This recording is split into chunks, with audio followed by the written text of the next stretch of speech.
자, 오늘 설교를 통해서 또 한 해 어떻게 하나님 우리를 인도하실지 생각하는 시간이 됐으면 좋겠습니다. 이사야서 1장을 보게 되면 오늘 이사야서를 시작할 텐데요. 오늘 저희 제목은, 설교 제목은 너를, 하나님이 이스라엘 교회를 보고 말씀하신 겁니다. 의의 교회, 신실한 교회라 부르겠다. 물론 의의 도시, 신실한 도시라 부르겠다고 했는데 제가 바꿨습니다. 교회이기 때문에 오늘날에는. 자, 하나님께서 명동교회를 또 우리 삶을 바라보면서 너의 삶이야말로 의로운 삶이요 정말 신실한 삶이라 부르겠다. 영광스럽지 않습니까? 또 명동교회를 보면서 그 어떤 것보다도 하나님의 입술에서 우리에 대한 호칭이 너희야말로 나의 의의 교회요, 나에게 신실한 교회라고 불러주신다면 그 이상의 바람이 무엇이겠습니까? 오늘 주제, 저주와 심판의 길, 회복과 축복의 길에 대해서 이사야 1장의 내용을 함께 보도록 하겠습니다. 설교 요점, 하나님을 아는 지식의 중요성. 이스라엘 민족이 망한 이유는 하나거든요. 하나님을 아는 지식이 사라진 거거든요. 그 민족이 사라져버렸습니다. 두 번째, 죄악의 결과 이스라엘 백성을 보게 되면 우리가 무심코 짓는 죄가 얼마나 무서운 결과를 갖고 오는지 그것이 쌓이게 되면 그 이스라엘의 운명을 보면 알 수가 있습니다. 세 번째, 하나님은 심판과 저주의 하나님이기도 하지만 자기가 언약을 맺은 백성들에 대해서는 끝까지 회복시키는 회복의 하나님이요 은혜의 하나님이거든요. 하나님의 회복의 절차가 나옵니다. 네 번째, 그 회복의 갈림길이 바로 예수 그리스도입니다. 이사 전체를 보게 되면 그래서 축복과 저주의 갈림길, 정말 그 갈림길에서 예수를 통해 받아들이면 회복이 되고 축복을 하는 것이요, 예수를 거부하면 그들의 죄에 대한 심판을 받는 것이 바로 이사야서의 핵심 내용이 되겠습니다. 자, 신학적으로, 학문적으로 우리가 공부할 필요는 없잖아요. 다만 우리 삶에, 우리 마음에 적응할 수 있는 수준에서만 제가 끌어오도록 하겠습니다. 이사야서 1장 1절, 이사야서 1장 1절, 66장까지 있는데 오늘 1장 한번 시작해 보겠습니다. 아모스의 아들 이사야가, 이름이 누구예요? 예언자가 이사야, 유다왕 요시야, 요담, 아하스, 히스기야 4대 왕을 거쳤습니다. 시대에 유다와 예루살렘에 대하여 본 자기의 비전, 환상인 거예요. 하나님이 이스라엘 통해 모습을 이렇게 보여주는 거예요. 이렇게 펼쳐지겠다고. 자, 이 책을 두산백과사전을 보게 되면, 그냥 두산백과라고 우리나라 종합백과사전을 보게 되면 이렇게 설명이 나와 있습니다. 이 이사야서는 히브리 예언서의 에베레스트 산과 같다. 최고 정점의 정점. 과거를 회상하고 미래를 내다보는 구약 예언의 정점, 에베레스트 산이라고 그랬어요. 한 권의 축소판 성경이라 할 수 있다고 그랬어요. 이 안에 다 들어있어요. 진짜 신기할 정도로 모든 하나님에 대한 과거의 일과 미래 예언이 이 책 안에 다 들어있습니다. 성경을 축소해 놓는다 그러면 이사야서, 예언자들의 셰익스피어라 부르는 이사야, 그만큼 뛰어난 66장에 걸쳐 이 글을 기록한 형제니까 얼마나 대단한 사람입니까? 자, 복음을 선포한 구약의 사도라고 일컬어진다. 총 60장으로 되어 있고 앞에 1장부터 39장은 하나님의 심판, 하나님의 말씀을 떠나버린 이스라엘 백성과 그리고 주변에 있는 하나님을 알지도 못하지만 수많은 죄악에 빠져있는 나라들에 대한 심판을 선포합니다. 유다를 비롯하여 유다 주변 여러 나라들, 궁극적으로는 온 세에 이르기까지 부도덕하고 우상 숭배에 빠진 모든 민족들, 하나님의 손으로 창조되어진 모든 민족들을 반드시 하나님이 심판하자는 경고를 1장부터 39장에 담고 있고요. 그 다음에 2부 40장부터 66장은 그럼에도 불구하고 하나님은 자기 형상대로 만들어진 인간들을 불쌍히 여기시사 그들을 구원한다는 하나님의 영광과 긍휼 그리고 은혜를 그리고 있습니다. 어떻게? 메시아를 보낼 거라고. 근데 그 메시아가 고난의 종으로 와서 그가 모든 인류의 죄를 십자가에 질 것이고 그가 친히 그 인류의 죄에 대한 하나님의 심판을 기꺼이 당함으로써 그리고 마침내 부활하여 온 인류의 주권자로서 면류관을 쓰게 될 것을 예언하고 있습니다. 그것이 유대인이든 이방인이든 모두에게 희망이 될 거라고 얘기하고 있는 것이거든요. 그 메시아가 와야지만 인류의 죄악이 해결될 것이며 비로소 죄가 해결되어진 하나님과 사람 사이의 평화가 그리고 정의가 이루어진다고 얘기하고 있습니다. 자, 이제 2절부터 본론으로 들어가 보도록 하겠습니다. 하늘아 들어라, 땅아 귀를 기울여라. 주님께서 말씀하신다. 내가 자식이라고 기르고 키웠는데 그들이 나를 거역하였다. 지금 상황이 이스라엘 백성들이 많이 하나님을 떠난 상태입니다. 자, 자식이라고 키웠는데 하나님의 교회를 바라볼 때, 자기 백성들을 바라볼 때 자식이라고 표현하지 않습니까? 하지만 그들이 나를 거역하였다. 자, 설명을 보게 되면요, 하나님이 창조하신 인간의 역사를 쭉 살펴보면, 창세기부터 시작을 해서 또 하나님의 선택받고 사랑받은 이스라엘 백성의 역사를 쭉 살펴보면, 또 교회 역사를 쭉 살펴보면, 너무 놀랍게도 사랑, 충성, 복종 이런 개념보다는 어떤 일이 더 많이 벌어지냐면 배신, 배반, 거역, 변절이라는 역사가 더 많습니다. 영어로는 리벨로 나왔지만은 이 배가 뭐예요? 등배자거든요. 등을 돌린다는 표현인 거거든요. 하나님에 대해서. 자, 인간의 피에는 영적인 DNA가 있는데, 물론 물리적인 피에도 뭐 당연히 DNA 코드가 있잖아요. 하지만 인간의 피에 영적인 DNA가 있는데, 그 DNA 코드를 보면 하나님을 찾으려는 믿음의 코드가 있고, 한편으로는 하나님을 믿지 않으려는, 또한 믿었던 사람은 떠나려는 배신과 배반의 코드가 동시에 있습니다.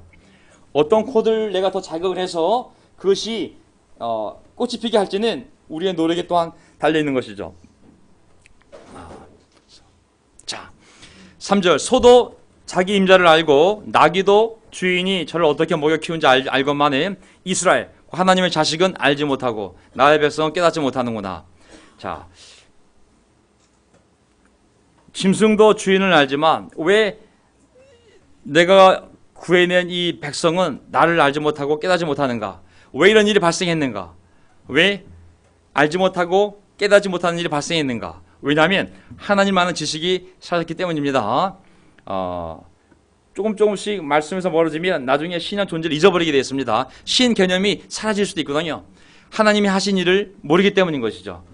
그래서 예언서에 보게 되면 나의 백성이 나를 아는 지식이 없어서 망한다. 하나님을 아는 지식이 물이 바다 덮음같이 온 세계에 그렇게 하나님 지식이 충만할 때가 올 것이다라고 예언하지 않습니까? 지금 그 시대가 이미 와 있는 것이죠. 슬프다. 4절. 죄 지은 민족, 허물이 많은 백성, 흉악한 종자, 타락한 자식들, 너희가 주님을 버렸구나. 이스라엘의 거룩하신 분을 업신여겨서 등을 돌리고 말았구나. 이거 보게 되면 안 믿는 사람을 보고 하는 것이 아니라 하나님이 구원해준, 세례를 준, 언약을 맺은, 수백 년 동안 돌봐준 그 자기의 백성들 이스라엘을 보고 말씀하시는 겁니다. 죄 지은 민족, 허물 많은 백성, 흉악한 종자, 타락한 자식들, 너희가 주님을 버렸구나. 이스라엘의 거룩하신 분을 업신여겨서 등을 돌리고 말았구나. 자, 설명을 보게 되면 조금씩 1cm씩 사람이 하나님과 멀어지다가 결국 어느 시점에서 보면 돌이킬 수 없을 정도로 멀리 가 있게 됩니다. 시작은 1cm입니다. 1cm. 하나님 쪽으로 1cm를 움직이게 되면 성령의 손길이 그를 더 끌고 갑니다. 세상으로 1cm씩 마음을 끌고 가면 마귀가 그 1cm를 가지고 1m처럼 끌고 갑니다. 우리 생각보다 훨씬 더 빨리, 더 멀리 하나님 쪽으로 오려는 노력은 성령이 1cm를 1m로 끌고 가고, 세상으로 1cm 가려는 마음은 마귀가 1m까지 끌고 갈 수 있습니다. 우리 생각보다 훨씬 빨리, 더 멀리 나갈 수 있습니다. 그 시작은 단순한 겁니다. 날마다 말씀을 보자는 것이죠. 날마다 1mm씩 가까워지거나 1mm씩 멀어지는 겁니다. 나중에 1km 떨어져 있는, 세상으로 1km 가까워져 있는, 아니면 하나님께 1km 더 가까워져 있는 자기 모습을 보게 되는 거거든요. 하지만 날마다 말씀을 보지 않고 1mm씩 멀어지면 나중에 엄청난 비극을 초래합니다. 이스라엘 백성들이 바로 보여준 결과입니다. 그 죄악의 결과.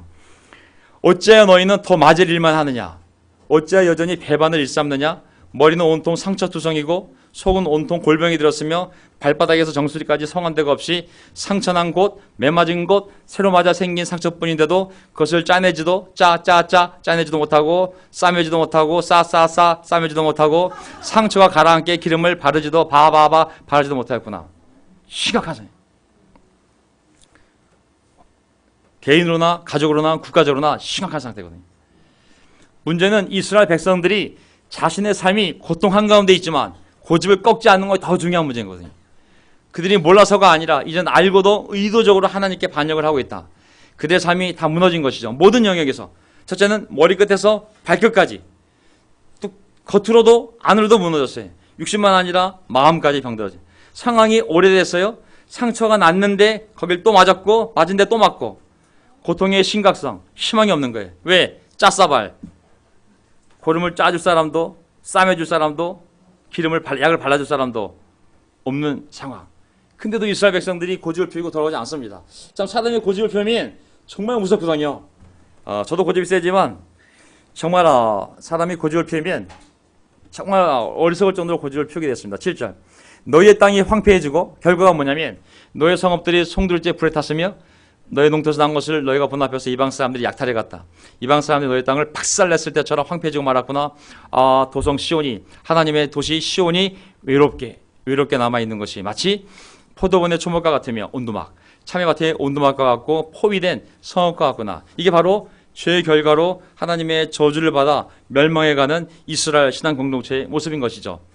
하나님 주신 기름진 땅은 황폐한 땅이 되고 축복의 땅은 불에 타버리고 풍성한 관계들은 외로운 신세가 되고 주변 강대국에 대하여 조공을 받던 강력한 자신감은 이제 저 나라가 침입하면 어떻게 하면 좋지? 마치 원두막, 그 넓은 밭에 있는 조그만 원두막처럼 포위되어서 두려움으로 떨고 있는 이스라엘과 유다의 나라를 묘사하고 있습니다. 9절. 만군의 주님께서 우리 가운데 얼마라도 살아남게 하시지 않았다면 우리는 마치 뭐처럼 되고 소돔, 고모라처럼 될 뻔하였다. 소돔과 고모라 아시죠?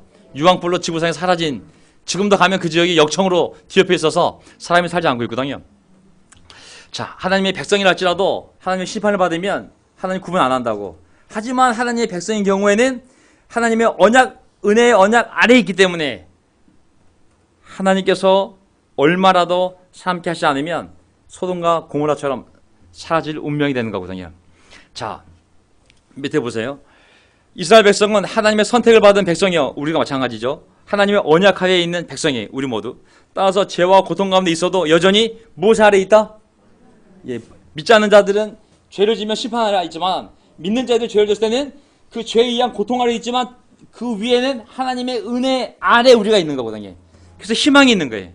만약 그렇지 않았다면 이미 지구상에서 그 죄값으로 말미암아 소돔과 고모라처럼 살았을 것이다.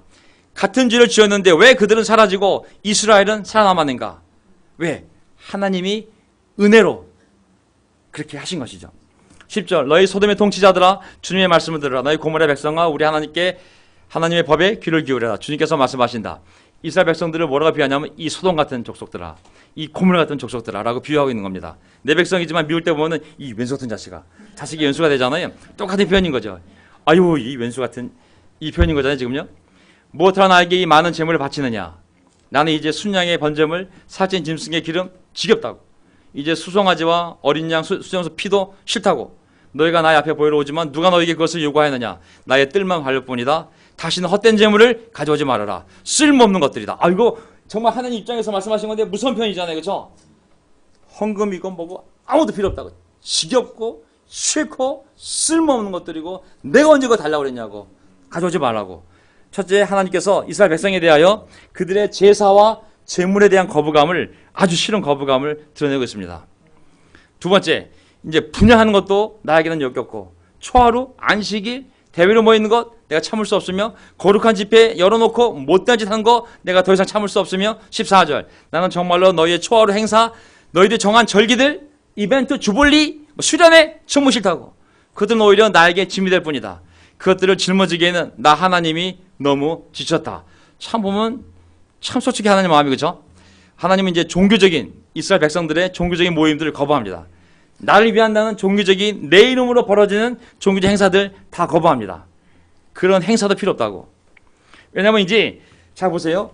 영적인 것하고 종교적인 것은 다른 겁니다. 자, 영적인 것과 종교적인 것의 차이는 뭐냐면 이스라엘 백성들이 그냥 종교적이 된 거잖아요. 형식만을 지키고 있는 거잖아요. 신과의 관계에서 인간이 신과의 관계에서 어떤 행위를 하되 거기서 영적인 것을 빼고 오면 그냥 종교적인 것만 남는 거거든요. 그냥 인간적인 것이 되는 거예요. 육적이고 물질적이고 현세적인 모임, 재물이 되는 거거든요. 신에 대한 그들의 재물, 제사, 분양, 모임, 행사, 절기들이 목적이 하나님을 영광스럽게 하기 위하여 하나님을 기쁘게 하기 위해가 아니라 내가 위로받으려고 나를 기쁘게 하기 위하여 하는 것들이 되게 됩니다. 그게 바로 종교적인 거거든요.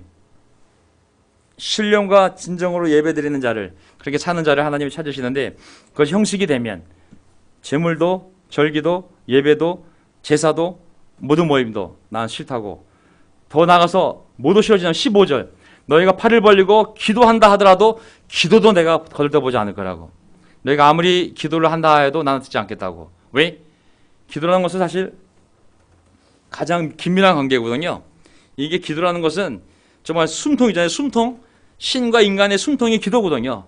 근데 그렇게 다가온 너도 내가 맞고 싶다고, 오지 말라고, 듣고 싶지 않다고. 왜? 그런 친밀한 관계도 거절하는 이유는 뭐냐면 너희 손에 피가 가득하다고. 자, 왜 하나님은 이스라엘의 모든 종교적 행위가 쓸모없고 은밀한 기도마저도 듣기를 거부하실까요? 그것은 손에 가득 묻은 피의 문제였습니다. 피가 가득 묻어 있다고. 그들 삶에 가득 찬 죄악의 문제였습니다. 거룩한 것과 못된 짓을 함께 하는 것, 본문에 나오거든요.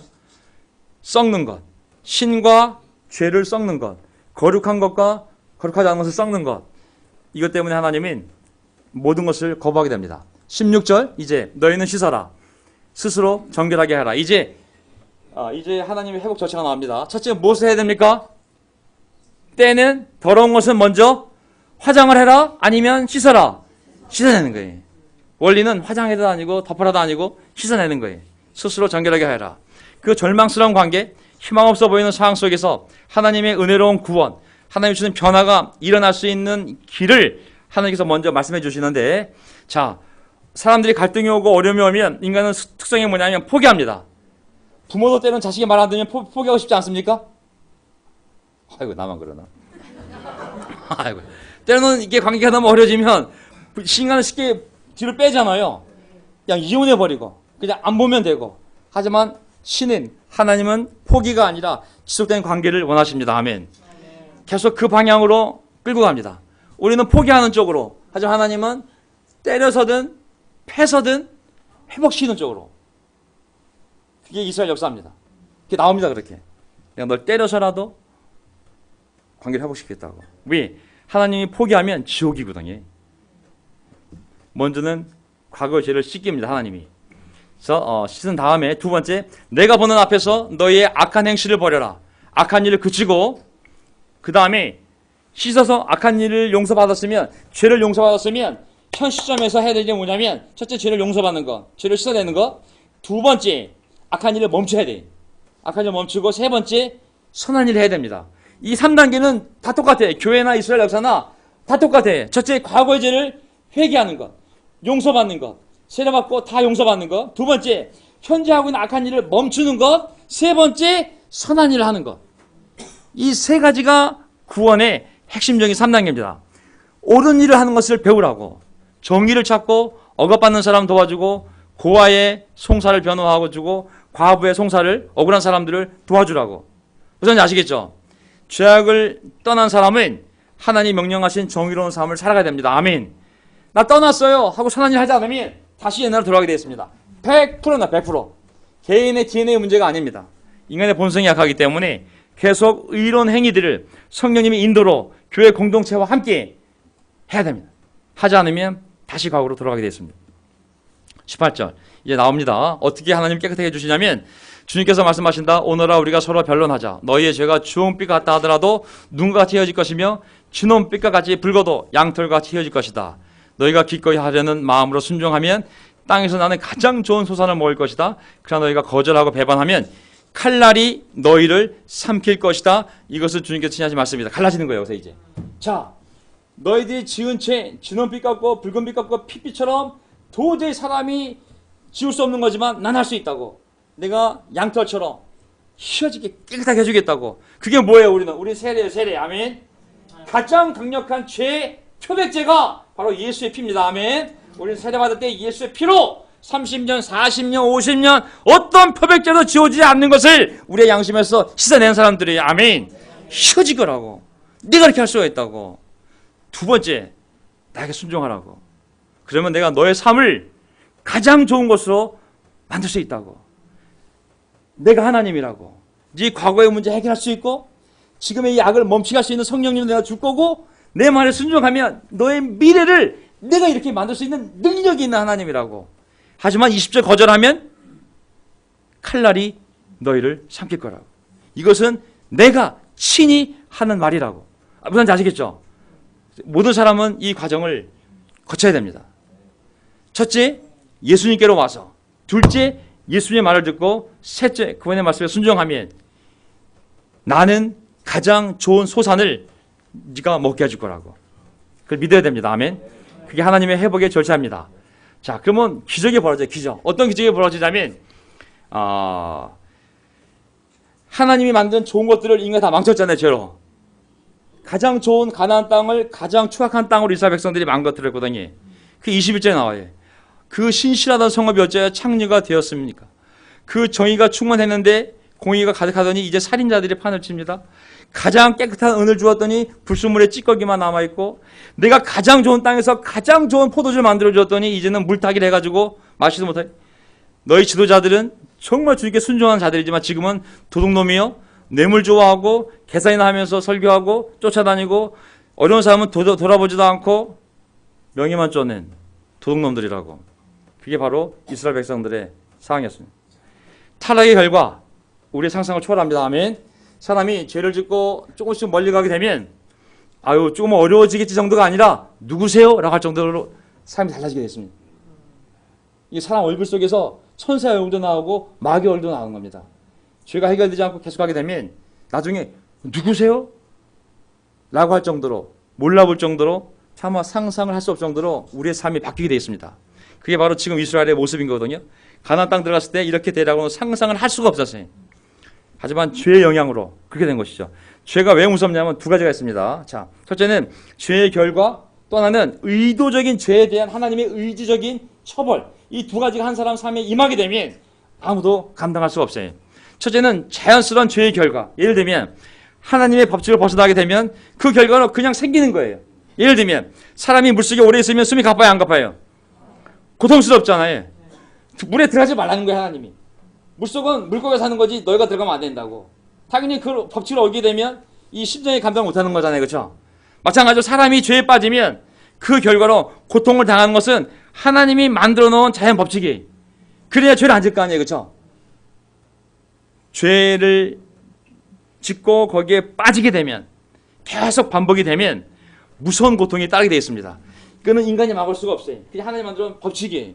반드시 고통을 당하게 되어 있어요. 둘째, 근데 그 사람이 고통 속에서도 하나님이 구원의 길을 열어주고 회개할 길을 열어주는데도 계속 거절하면, 의지적으로 하나님을 알면서도 따르기를 거부를 하면 그때 하나님의 의지가 작동을 해요. 의지. 하나님에 대한 의도적인 죄악에 대하여 하나님의 의지적인 심판과 저주가 따릅니다. 7배, 7배, 또 7배. 어떤 일이 벌어질까요? 이스라엘 백성들의 삶을 보게 되면 결과적으로 그 사람의 삶에서, 그 가족의 삶에서, 그 신앙 공동체의 나라의 삶에서 선한 것, 좋은 것, 의로운 것이 다 사라집니다. 선한 것, 좋은 것, 의로운 것이 점점 사라져요. 나중에는 거꾸로 악한 것, 나쁜 것, 불의한 것들이 가득하게 돼 있어요. 이거 식물로 표현하게 되면 감람나무부터 시작을 해가지고 그 좋은 나무들은 다 사라지고, 무화과나무, 감람나무, 포도나무 다 사라지고 뭐만 자라요? 가시 덤불만 자라는 거예요. 땅에서. 마찬가지로 인생도, 우리의 마음도 그렇게 하나님이 만들어버립니다. 하나는 죄의 결과로 자연스럽게, 두 번째, 의도적으로 더 하나님께 반응하면 하나님이 의지적으로 더 그렇게 그 사람의 삶을 만들어갈 수 있습니다. 결과적으로 보게 되면, 제가 정리해 놓은 건데요, 창세기 1장을 보게 되면 하나님이 세상을 창조한 다음에 마지막에 인간을 창조해 놓고 끝! 토부. 정말 하나님 보시기에 좋았더라. 하나님 보시기에 좋았더라. 하지만 인간이 죄를 짓고 죄가 반복이 되면서 창세기 6장에 가보게 되면 라, bad, 악하다, 나쁘다 바뀝니다. 사람과 땅이 다 함께 저주를 받습니다.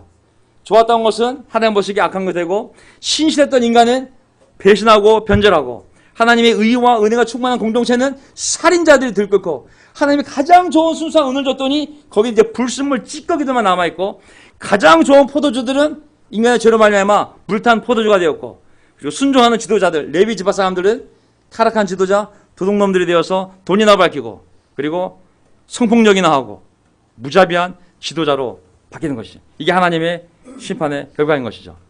마지막 구절입니다. 24절. 하지만 잘 보세요.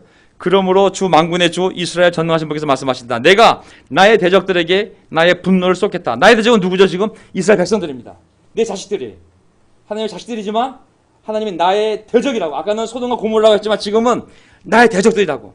내 대적들에게, 내 백성들에게, 내 교회에게 나의 분노를 쏟겠다고. 내가 나의 원수들에게 원수가 된 거예요. 내가 아까 말씀드렸죠? 자식이 말 안 들으면 부모가 이 원수 너 똑같은 거예요. 내 원수들에게, 이스라엘 백성을 보고 내 원수들에게 내가 보복하여 이 부모의 한을 풀겠다. 40점이 뭐야? 40점이 25절. 이제 다시 내가 너를 때려서라도 잿물로 찌꺼기를 깨끗이 씻어내든 널 씻고. 보세요. 내 편이 강한 게 아니잖아요. 25절 보면 다시 내가 너를 때려서라도, 자식이잖아요. 널 때려서라도 잿물로 찌꺼기를 깨끗이 씻어내듯 너를 씻고. 강력한 고통이죠. 너에게 모든 불순물을 없애겠다. 26절. 옛날처럼 내가 사사들을 너에게 다시 세우고 새로운 리더십을 보내주고 처음에 한 것처럼 슬기로운 지도자들, 도둑놈 지도자들이 아니라 슬기로운 지도자를 너에게 보내주겠다. 그런 다음에 너를 다시 의로운 성읍, 하나님을 찬양하고 하나님 뜻대로 사는 의로운 성읍이요, 정말 하나님께 충실한 의로운 신실한 성읍이라고 부르겠다. 아멘. 이게 우리의 삶이 되길 바랍니다. 아멘.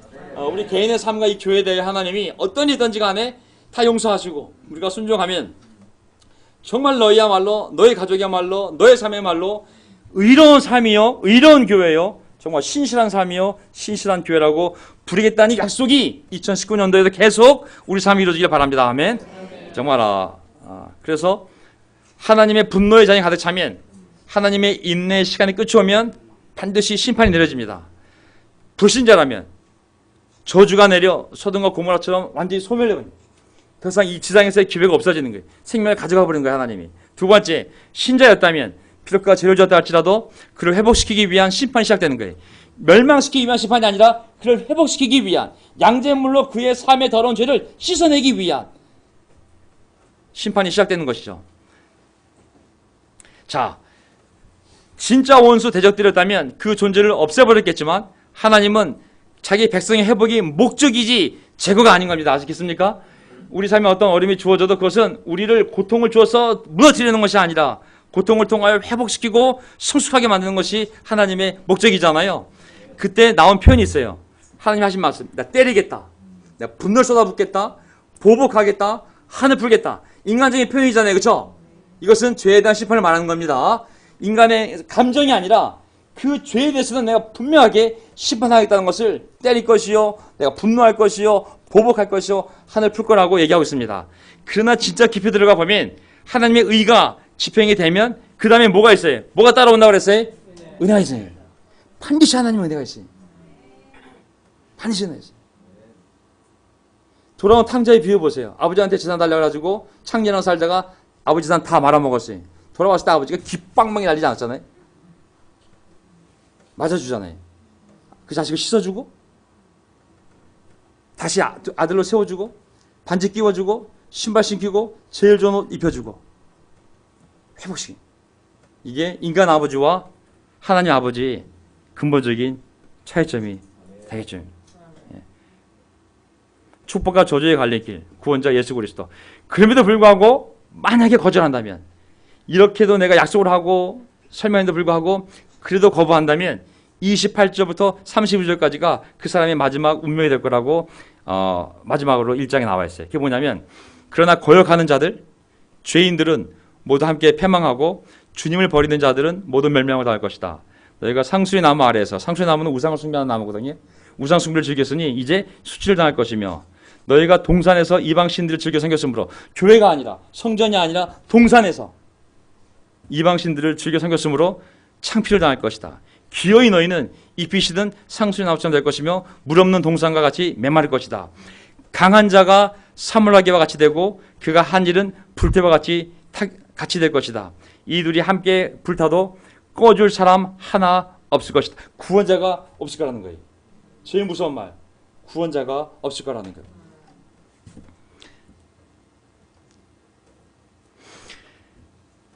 믿는 자라 할지라도, 세례를 받고 하나님의 백성이라 할지라도, 하나님의 백성이라 할지라도 그를 고통 가운데서 구원하시는 하나님의 손길을 거절한다면, 그래야 계속 하나님 외에 다른 신을 섬기며 세상의 어두운 죄악의 쾌락 가운데 살아가려고 한다면 이제 불신자들에게 닥치는 죄에 대한 심판이 그들에게도 닥칠 것임을 경고하는 것입니다. 그 결과 좋은 것, 선한 것, 의로운 것은 다 사라지고 부서짐, 여기 아까 나와있던 구절에서 중요 키워드를 다 뽑아보면 부서질 것, broken, 무너질 것, 패망, 멸망, 수치당함, 창피당함, 시드는 나무, 메마른 정원, 불쏘시개, 그리고 희미한 존재.